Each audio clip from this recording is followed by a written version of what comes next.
भिवंडी तालुका शेलार गांव के श्री साई प्रतिकला केंद्र के मालक तथा महाराष्ट्र राज्य ग्राम पंचायत कर्मचारी यूनियन NGP 4511 के कोकण विभाग के कार्य अध्यक्ष व शेलार ग्राम पंचायत के वरिष्ठ लिपिक सम्माननीय श्री दत्तात्रेय तुकाराम भोईर तथा भोईर परिवारों ने हर वर्ष की तरह इस वर्ष भी अपने निवास स्थान भिवंडी तालुका के शेलार गांव में 10 दिवसीय गणपति बप्पा को विराजमान करके बड़े आदर व श्रद्धा के साथ पूजा अर्चना करते हुए सभी देशवासियों को गणेश उत्सव की शुभकामनाएं दी व गणपति बप्पा से सुख समृद्धि की प्रार्थना की। तो वहीं आज दिनांक 27 सितंबर 2023 को महाप्रसाद का आयोजन किया गया। इस अवसर पर स्टार परवाह सीरियल के छोटे सुपरस्टार कलाकार व भिवंडी तालुका केवनी दीवे गांव के सुपुत्र तथा महाराष्ट्र का लाडला कुमार काव्य शैलेश भोईर सहित अनेकों मान्यवर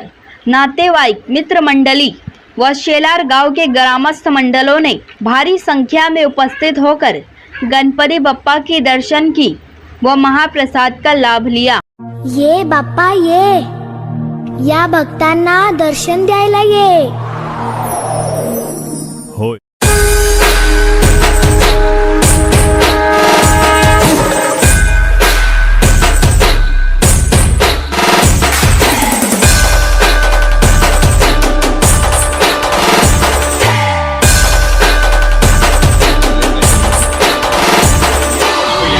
आपल्याला फक्त दोनच गोष्टी आवडतात, गणपतीची गाणी आणि आपला लाडका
म्हणजे आपल्या शेलार गावातील आपल्या संपूर्ण आपल्या श्री साई वदराई सेवा मंडळाचे अध्यक्ष श्री दत्तात्रेय भोईर यांच्या निवासस्थानी आपण आलेलो आहोत आणि या निवासस्थानी या ठिकाणी 10 दिवसाच्या गणपतीचं दर्शन घेतल्यानंतर या ठिकाणी उपस्थित झालेले आहेत।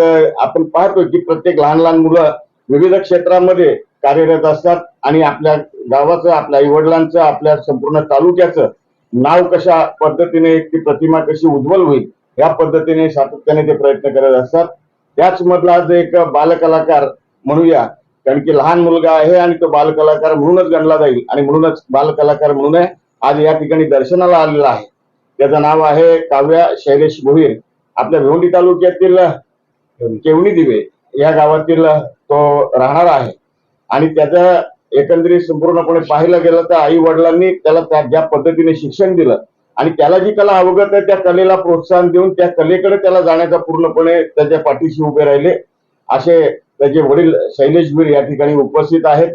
त्याचबरोबर या ठिकाणी त्याच्यासोबत त्याची आजी रंजनाताई या ठिकाणी उपस्थित आहे। त्यांचंही या ठिकाणी निश्चितच मी अभिनंदन करेन, त्याच्या वडिलांचं अभिनंदन करेन आणि या बालकलाकार काव्या शैलेश भोईर याचंही मी मनापासून अभिनंदन करून पुढील वाटचालीस शुभेच्छा देईन, कारण की त्याचं कार्य असं आहे की आपण पाहतो की ज्या प्रत्येक वेळेला आपल्या घरामध्ये टीव्ही आणि टीव्ही आपण ज्यावेळेला स्टार्ट करतो त्या टीव्हीवर आपण ज्यावेळेला लहान लहान मुलांचे जे कार्यक्रम असतील ते चॅनल लावत असतो आणि त्या चॅनल मध्ये कधी लिटिल चॅम्प बघतोय तर कधी बाबा वेगवेगळ्या पद्धतीचे कार्यक्रम बघतोय. त्याच्यामधलाच एक कार्यक्रम की बाबा जो म्हणजे ज्याला छोटे उस्ताद असं आपण म्हणूया, त्या छोटे उस्ताद मध्ये स्टार प्रवाह या चॅनलवर हा भेवंडी तालुक्यातील केवणी दिवेमध्ये गावातील लहान बाल कलाकार या ठिकाणी तो आपल्या जी कला अवगत झालेली गीत गाण्याची जी कला अवगत झालेली आहे ते कला सादर करत असतो. आणि म्हणूनच या भिवंडी तालुक्यातील आपण सर्वजण रहिवासी आहोत, निवासी आहोत. त्यामुळे आपल्यालाही निश्चित सार्थ अभिमान आहे की आपल्या या भिवंडी तालुक्यातील ग्रामीण भागातील एक छोटा मुलगा आज टीव्हीवर जातो आणि अख्ख्या महाराष्ट्रामध्ये त्याचं कौतुक होते. त्याच्या गायनाने सगळेजण अगदी चांगल्या पद्धतीने मंत्रमुग्ध होत आहेत. अशा पद्धतीचा गायक, छोटा गायक या ठिकाणी आपल्या समोर आहे, या गणरायाच्या समोर उभा आहे. आणि या गणरायाच्या समोर या ठिकाणी मी आपल्या समोर निश्चितच त्याचा आपण प्रवास जाणून घेऊया. आणि म्हणून मी प्रथमतः त्याला या ठिकाणी आपल्या सर्वांच्या वतीने विनंती करतोय की आपण पहिल्यांदा आपलं पूर्ण नाव सांगावं, आपलं गाव सांगावं, त्याच्यानंतर नाव म्हणजे पूर्ण नाव सांगावं, त्याच्यानंतर मी आपला पुढचा प्रश्न घेतो. माझं नाव काव्या शैलेश भैर. मी भिवंडी तालुक्यात केवणीदेवळ गावात राहतो आणि मला संगीताची खूप आवड आहे, गायनाची, कीबोर्ड वाजवण्याची. तर मला खूप बरं वाटतं की मी आज इथपर्यंत पोहोचलो आणि स्टार प्रवाहाने मला ही संधी दिली आहे. तर स्टार प्रवाहाचे पण खूप खूप आभार की मला इतकी मोठी संधी दिली. त्यांनी या ठिकाणी आपल्या समोर सांगितलेलं आहे की कशा पद्धतीने मी माझं नाव काय, माझं गाव काय, त्याच्यानंतर कशा पद्धतीने या क्षेत्रामध्ये मला कशी आवड निर्माण झाली. परंतु कशी आवड निर्माण झाली हे पहिला महत्वाचा विषय आहे की बाबा ही ज्या कलेला तू स्वतःकडे करून घेतलं ती कला कशा पद्धतीने तू सुरुवात केली ते थोडासा त्याचा प्रवास सांगा. मी आधी कीबोर्ड शिकायचो जेव्हा मी 5 वर्षांचा होतो. तर ते कीबोर्ड वाजवता वाजवता मी गायला सुरू केलं आणि नंतर मी सिंगिंग क्लास लावला. तर तसे 5 वर्ष झाले. तर गात गात गात गात मी युट्यूबवर चॅनल उघडलं. त्याच्यात मी गणपतीचे, एकविराईचे गाणे टाकतो. तर मी स्टार प्रवाहाला ऑडिशन द्यायला गेलो आणि खूप सारे आम्ही व्हिडिओज पाठवले आणि ऑडिशन पण झालं. मी तिथे सिलेक्ट झालो आणि आज मी इथपर्यंत पोहोचलेलो आहे. येस, अशा पद्धतीचा त्यांनी त्याचा स्वतःचा प्रवास सांगितलेला आहे. परंतु यामध्ये ज्यावेळेला तुला ही कला आवडली आणि त्या कलेकडे तू जर ज्यावेळेला तू आकर्षित झाला त्यावेळेला निश्चितच घरातून कशा पद्धतीने तुला सहकार्य मिळालं, मग ते आई वडील असतील, आजी आजोबा असतील, त्याबाबत काही आपल्याला सांगता येईल? सगळ्यांनी खूप सपोर्ट केला मला. अभ्यासात पण सपोर्ट केला खूप आणि संगीतात सगळ्यांना आवड आहे.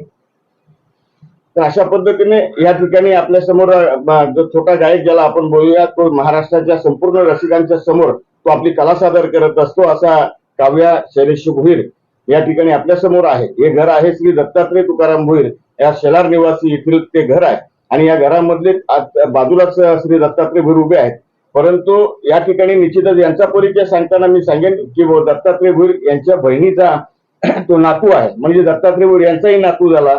अशा पद्धतीने हे नातं आहे आणि या नात्यामध्ये मी त्याच्या काव्या शैलेश भोईर या काव्याच्या वडिलांना या ठिकाणी बोलतोय आणि थोडंसं त्यांची प्रतिक्रिया मी जाणून घेतो.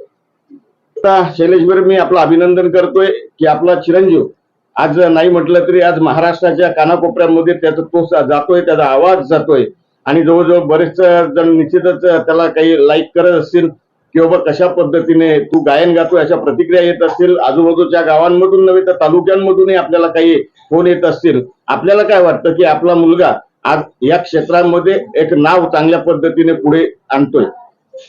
माझं स्वप्न होतं का ह्याचं नाव मोठं व्हावं. आम्ही सुरुवातीपासून त्याला आवड होती लहानपणापासून. एक कीबोर्ड दिलेला छोटा, तो वाजवत वाजवत गायनाची आवड, त्याच्यानंतर युट्यूब चॅनल नंतर माझंही स्वप्न होतं की रियालिटी शोला ऑडिशन द्यावं. त्यासाठी आम्ही दिलं, 2 वेळा अगोदर पण दिलेले पण ते नाही झाले. मग त्यानंतर छोटे उस्तादला दिले, तिथे सिलेक्ट झाल्यानंतर त्यांनी जे चालू केलं ते थांबलंच नाही. आज तो टॉप 6 ला आहे. म्हणजे एकंदरीत तुम्हाला निश्चितच मी म्हणेन की बाबा काय वाटतंय, कसं वाटतंय की बाबा माझा मुलगा आज त्यांनी मी जी काही प्रोत्साहन दिलं आणि त्यांनी जी कला अवगत केली ती कला आज महाराष्ट्राच्या समोर तो सादर करतोय. परंतु त्याचा पुढचा जो प्रवासाबाबत निश्चितच आपली भूमिका काय असेल? पुढे असंच राहणार आहे. पुढे तो पुढच्या रियालिटी शोला ही त्याला मी हिंदी बोला रियालिटी आता 14 वर्षाचा आहे. याच्यानंतर त्याला मोठ्या मुलांच्या ह्याच्यात पण जावं तर जाऊ शकतो 2-2.5 वर्षात.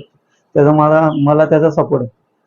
ते काव्या शैलेश भोईर म्हणजे अर्थात काव्याचे वडील शैलेश भोईर यांनी या ठिकाणी आपली प्रतिक्रिया व्यक्त केलेली आहे की माझा मुलगा आज 14 वर्षाचा आणि या 14व्या वर्षामध्ये तो जे काही समजा कला महाराष्ट्राच्या समोर सादर करतोय, परंतु त्याला पुढचा प्रवासी जर करायचा असेल तर निश्चितच मी पूर्णपणे त्याच्या पाठीशी उभा राहीन आणि तो जास्तीत जास्त लोकांमध्ये कसा, नागरिकांमध्ये कसा, रसिकांमध्ये कसा प्रिय होईल याकरता निश्चितच माझा पूर्ण आशीर्वाद त्याला राहील. अशा पद्धतीची प्रतिक्रिया या ठिकाणी काव्याचे वडील शैलेश भोईर यांनी दिलेली आहे. मला वाटतं या ठिकाणी मी आजीला बोलवतोय, कारण की आजी आपण या ठिकाणी यायचंय, कारण की आपला नातू आज महाराष्ट्राच्या समोर ही एक चांगली कला सादर करतोय आणि आपण या ठिकाणी यायला पाहिजे. कारण की प्रत्येक आजोबा आजीला आपला नातू ज्या वेळेला लहान असेल, या वयामध्ये असेल, तो या वयापर्यंत होईल त्यावेळेला तो किती एवढा मोठा जरी झाला तुमच्या मुला एवढा तरी निश्चितच तो नातू असतो आणि नातूचं कोणतंही काम जे असते त्यात आजोबा आजीला निश्चितच आनंद होत असतो. अशा पद्धतीचा तुमचा नातू आज महाराष्ट्राच्या समोर एक छोटा उस्ताद म्हणून, छोटा एक गायक म्हणून उत्कृष्टपणे कला सादर करतो. त्याबद्दल तुम्हाला काय वाटते असं तुम्ही तुमची प्रतिक्रिया द्यावी अशी मी तुम्हाला विनंती करतो. आमचा नातू म्हणजे आम्हाला खूप आनंद झाले त्याचे. जो 5वीला होता तेव्हापासून गाणी बोलतो तो. ते असं म्हणजे तेव्हापासून गाणी बोलत होता तर आम्हाला आनंदच होता. पण आता तो पुढे गेला अजून आनंद झाला आम्हाला. आम्हाला काय बोलू त्याच सुचत नाही. आणि या ठिकाणी लोकं आपण विचार पाहिलं आजीची प्रतिक्रिया आपण या ठिकाणी ऐकतोय की आजीला एवढा आनंद झालेला आहे की निश्चितच माझा नातू आज या वयामध्ये जर महाराष्ट्राच्या समोर आपली कला सादर करून आपलं नाव लौकिक करतोय, माझ्या घराण्याचं नाव लौकिक करतोय, माझ्या गावाचं नाव लौकिक करतोय, संपूर्ण तालुक्यामध्ये महाराष्ट्रामध्ये तो आपली कला सादर करत असतो. असा नातू आज माझ्या घरामध्ये माझ्या समोर आहे. निश्चितच त्याला आशीर्वाद या ठिकाणी निश्चित मिळेल असं त्यांचा या ठिकाणी प्रतिक्रिया दिलेली आहे. मी या ठिकाणी या काव्या याचे आजोबाच म्हणूया, कारण की शेवटी मामा आजोबा असं आपण म्हणतोय. मी श्री दत्तात्रय भोईर त्यांना या ठिकाणी बोलवतोय आणि त्यांना या ठिकाणी आपली प्रतिक्रिया द्यायची विनंती करतोय की आपल्याला काय वाटतंय. आपलाही तो नातू आहे, त्याच्यामुळे या नातूने जी काही कला सादर करून महाराष्ट्राच्या समोर सादर करतोय तर त्याबाबत आपल्याला काय वाटतंय? नमस्कार. आज 8वा दिवस आहे गणपतीचा. मी माझ्या घरी माझा नातू काव्या भोईर याच्या वडिलांना म्हणजे माझ्या भाच्याला शैलेश भोईर यांना मी 4 दिवसापासून विनंती केली होती का माझ्या घरी काव्या आला पाहिजे आणि त्याचा माझ्या घराला पाय लागला तर मलाही सुद्धा मला अभिमान आहे का तो महाराष्ट्रात झळकलेला मुलगा गायनामध्ये, तर मला सुद्धा कुठेतरी अभिमान वाटेल की माझ्या घरी काव्या येऊन गेला. ही मला ती बाब खटकत होती आणि त्या अनुषंगाने मी त्याच्यावर आग्रह धरला आणि आज काव्या माझ्या घरी आला. मला फार आनंद झाला त्या बाबतीत. पण मी एकच सांगू शकतो का आज जसं माझा नातू महाराष्ट्रात झळकतं तसं आपली सुद्धा मुलं कुठेतरी झळकली पाहिजे ही मी तुम्हाला कळकळीची विनंती करेन.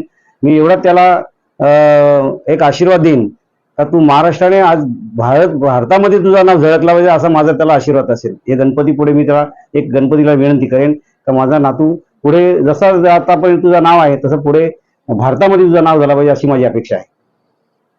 तर अशा आपण पाहतो ही प्रतिक्रिया की आजोबांनाही ते आनंद झालेला आहे आणि आजोबांचं म्हणणं असं आहे की फक्त महाराष्ट्रापुरता नव्हे तर भारतभर संपूर्ण राज्यामध्ये हा माझा नातू आहे तो लोकांसमोर दिसला पाहिजे, रसिकांसमोर दिसला पाहिजे आणि म्हणून अशा पद्धतीचा आनंद उत्सव एक प्रकारे सर्व परिवारावर या ठिकाणी दिसून येत आहे. तर असा हा एक छोटा गायक काव्या शैलेश भोईर या ठिकाणी आला. या ठिकाणी निश्चितच त्यांनी दर्शन घेतलं. त्यानंतर तो घर जरी मामा आजोबाचा असेल तरी निश्चितच या ठिकाणी आम्ही उपस्थित सर्वजण आहोत तर आम्हालाही त्याला पाहायला मिळालं आणि तो एवढा चांगला गुणवान आणि चांगल्या पद्धतीनं कलावंत या वयामध्ये तो आहे. निश्चितच तो उत्तरोत्तर त्याची प्रगती होत जावो आणि ज्यांनी ज्याप्रमाणे आजी आजोबा या दोघांनी ज्या पद्धतीने त्याच्याबद्दल, त्याच्या भविष्याबद्दल, त्याच्या वडिलांनी त्याच्या भविष्याबद्दल जे काही त्या सुयश चिंतिलं आहे ते निश्चितच तो सार्थ करण्याचा प्रयत्न काव्या निश्चितच करेल याबद्दल कुठेही काही शंका नाहीये. आणि म्हणून गणरायाच्या चरणी या ठिकाणी मी प्रार्थना करेन की असा हा भिवंडी तालुक्याच्या खेडेगावातील एक छोटा उस्ताद अर्थात छोटा गायक आज ज्या पद्धतीने महाराष्ट्राच्या समोर जातोय अशाच पद्धतीने वारंवार तो जात राहो आणि भारतातल्या आजोबांच्या म्हणण्याप्रमाणे भारतातल्या प्रत्येक राज्यामध्ये त्याचं नाव झळकत राहो हीच या ठिकाणी प्रार्थना मी गणरायाच्या चरणी प्रार्थना करतो आणि आपण सर्वजण या ठिकाणी उपस्थित आहेत त्याबद्दल या परिवाराच्या वतीनं दत्तात्रय भोईर यांच्या परिवाराच्या वतीनं मी सर्वांना धन्यवाद देतो.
जय प्रसन्न वदने प्रसन्न होती निराशा देशापासून थोडी दुःखापासून थोडी ये विठ्ठले माझे माऊली रे माझे माऊली रे निरावरी कर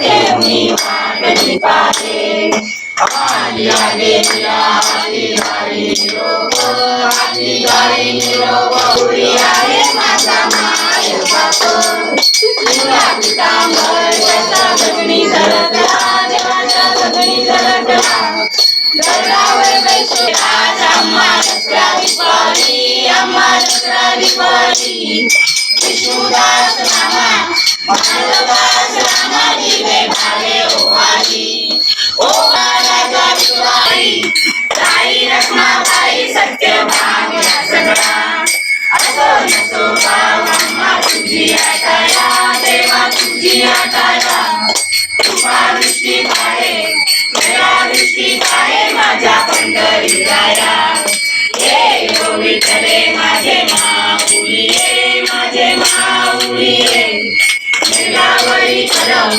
वाटणी पाहे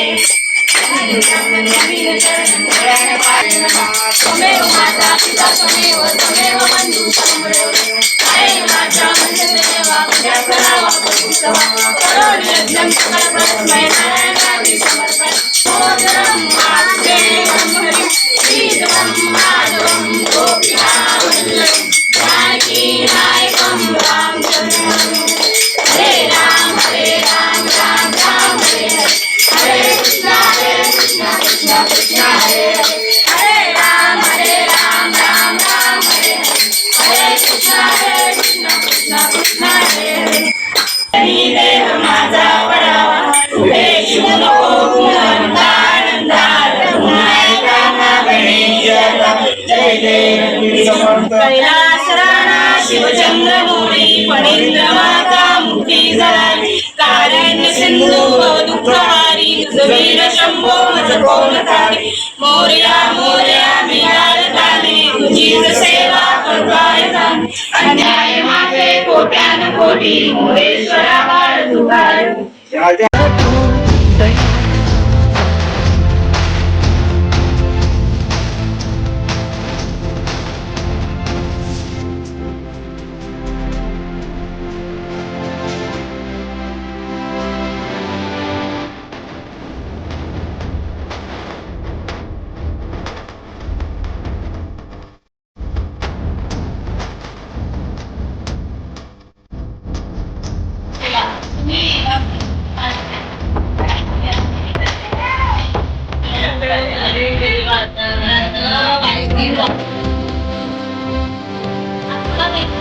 मला जेवण वाटत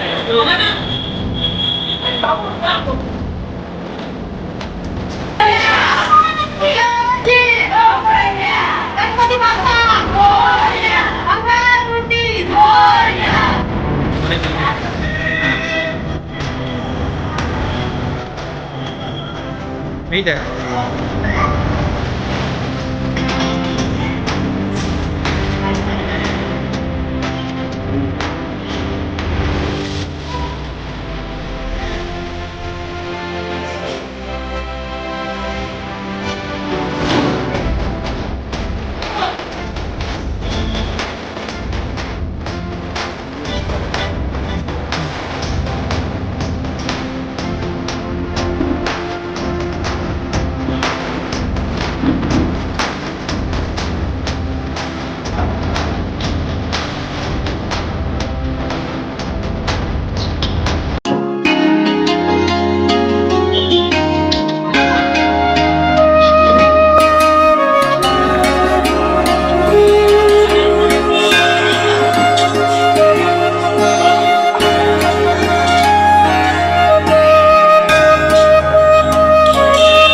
ग्रामपंचायतीचा ग्रामविकास अधिकारी शेलार म्हणून या ठिकाणी आमच्या ग्रामपंचायतीचे कर्मचारी दत्तात्रय भोईर यांच्याकडं गणपतीच्या दर्शनासाठी मी या ठिकाणी आलेलो आहे.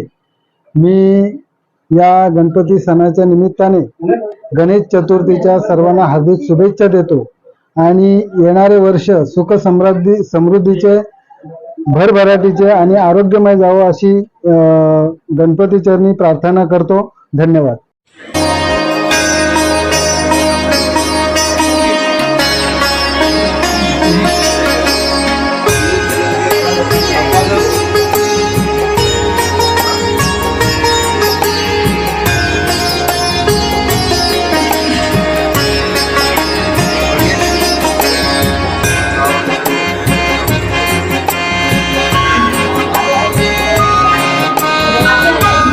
आज हम लोग हमारे बड़े भाई श्री दत्तात्रेय भोईर जी के यहाँ गणपति दर्शन करने आए.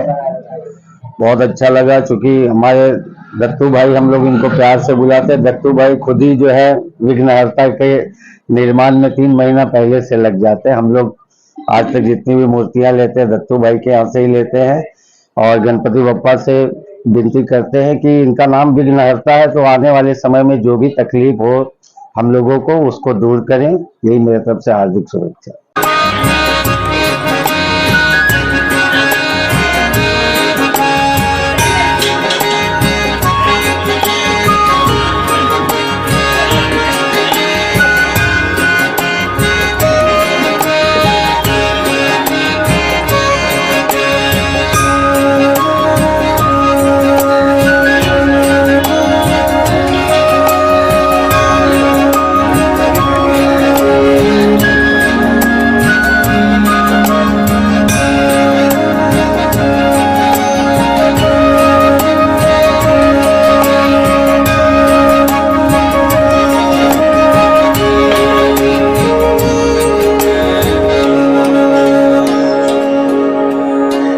नमस्कार, मी डॉक्टर राजेंद्र भांगरे, संस्थापक अध्यक्ष प्रेरणा फाउंडेशन. मी पालघर आणि ठाणे जिल्ह्यातील गरीब गरजू मुलांसाठी एक प्रेरणा फाउंडेशनच्या माध्यमातून शैक्षणिक उपक्रम राबवतोय. मी आज माझ्या परम मित्र दत्तात्रय भोईर साहेब हे शेलारमध्ये मी त्यांच्या घरी दर्शनासाठी आलेलो आहोत. त्यांनी मला आमंत्रण केलं होतं. आज एक 35 ते 40 वर्षापासनं दत्ताभाऊंच्या घरी गणपती उत्सव साजरा होत असतो. दत्ताभाऊ हे अतिशय चांगलं व्यक्तिमत्व आहे, जे शेलारमध्ये म्हणा किंवा आमच्या आज तसं म्हणायला गेलं तर त्यांची माझे परिचय म्हटलं तर एक साई वज्राई सेवा मंडळ वज्रशिरीतून स्थापन झालेलं आहे आणि त्या सेवा मंडळाच्या माध्यमातून वज्रशिरी ते शिर्डी ही जवळजवळ 25 वर्षे आली पदयात्रेचा उपक्रम राबवला जातोय. त्या पदयात्रेच्या माध्यमातून आमची ओळख जी झालेली आणि तेव्हापासून आमचे स्नेही हे दत्ताभाऊ भोईर यांच्याबरोबर आमचे अतिशय जिव्हाळ्याचे संबंध आहेत आणि त्यांच्या घरी हा गणेशोत्सव साजरा होतोय. सालाबाद प्रमाणे ह्या वर्षी सुद्धा त्यांच्या घरी हा उत्सव साजरा झालेला आहे आणि त्या माध्यमातून ते अनेक उपक्रम राबवतात. तसेच आजच्या दिवशी त्यांच्याकडे एक भंडाऱ्याचं आयोजन केलं जातं आणि त्या भंडाऱ्यामध्ये अनेक लोक प्रसादाचा तीर्थप्रसादाचा लाभ घेऊन गेलेले असतात. मी त्यांच्या वतीने आणि माझ्या स्वतःच्या प्रेरणा फाउंडेशनच्या वतीने सर्व गणेश भक्तांना गणेशोत्सवाच्या हार्दिक शुभेच्छा देतोय.